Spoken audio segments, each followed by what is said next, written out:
आज़ाद भारत में ख़ास तौर से 70 के बाद से जो बहुजन समाज का मूवमेंट है वो कर्मचारियों द्वारा चलाया गया और कर्मचारियों के द्वारा ये निर्धारित किया गया कि बहुजन समाज क्या सोचेगा, कैसे करेगा।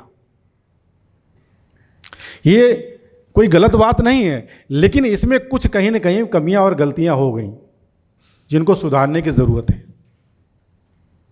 वो कमियां खामियां क्या रह गई, जैसे आज की डेट में क्रीमी लेयर का मुद्दा जैसे ही प्रधानमंत्री नरेंद्र मोदी जी ने हटाया कि क्रीमी लेयर नहीं लगाएंगे, तो ये कर्मचारी लोग साइलेंट हो गए, ये ड्रॉबैक हो गया।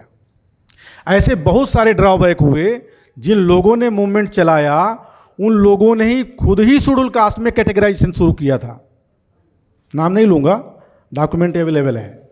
वो खुद कहते थे schedule caste, most backward schedule caste, extreme backward schedule caste.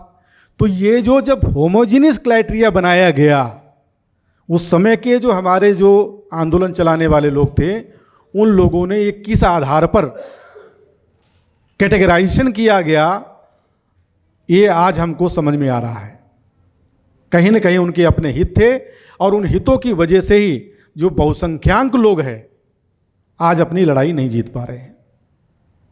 तो इस बात को हम लोगों को सॉर्ट आउट करना होगा। दूसरा मुद्दा नितिन मेश्राम जी ने बताया कि हम लोग कॉन्स्टिट्यूशनली मजबूत है, कॉन्स्टिट्यूशन के आधार पे ही हमको जो उसमें लिखा गया उसके आधार पे ही समझना चाहिए। लीगल लेवल पे जो लड़ाई लड़ना चाहिए, उसके लेवल पर जो फाइनेंशियल चीज़ें हैं, हम लोग आंदोलन के लिए जो रिक्वायरमेंट होती है, ये लीगल बैटल भी एक तरीके से सामाजिक आंदोलन ही है। इस लेवल पर भी हम लोगों को तैयार होना होगा और जो कमियां खामियां मूवमेंट में रही हैं, उन कमियों खामियों को हमें दूर करना होगा।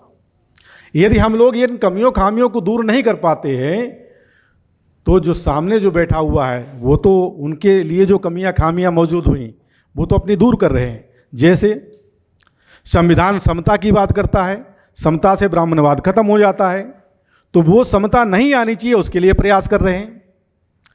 संविधान ने हमको शेड्यूल कास्ट बनाया, शेड्यूल कास्ट के रूप में होमोजीनियस बनाया। हमारे होमोजीनियस से होने से जिनको खतरा है वो हमको होमोजीनियस नहीं होने देना चाहते। तो हमको ये बात समझना चाहिए, जो मूवमेंट चला रहे थे लोग, उसमें से ही जो लोग हमारी ही कम्युनिटी यानी शेड्यूल कास्ट के लोग, उनमें से ही लोग अभी लड़ रहे हैं। कल ही कुछ लोगों ने नौटंकी किया है, 2 दिन पहले,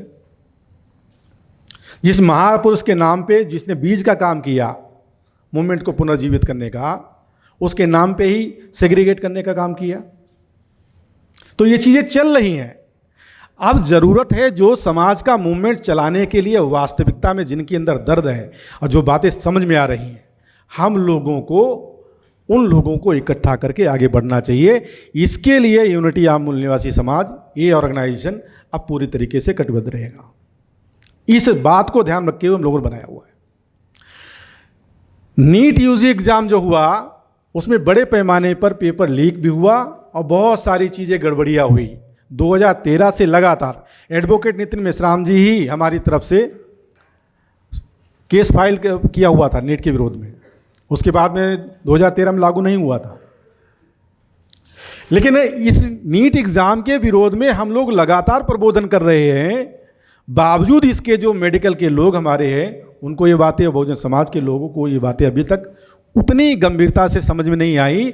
वास्तव में वो नीट लाने के पर्पज़ उनका ये नहीं है कि 1 नेशन 1 एग्जामिनेशन, ये पर्पज़ नहीं है। आप जो पढ़ लिख कर जा रहे हो, आपके अंदर जो बुद्धि विकास हो रहा है, आपके अंदर जो फाइनेंस आ रहा है, वो उनके लिए समस्या है। वर्ण व्यवस्था में जो आपके पास, आपके साथ जो प्रतिबंध लगे हुए थे, वो सारे के सारे इनडायरेक्टली लागू कर रहे हैं। तो ये हमको कब समझ में आएगा? जब तक ये बातें समझ में नहीं आएंगी और आपके लीड करने वाले लोग तैयार नहीं होते, आपकी समस्याओं का समाधान नहीं होगा।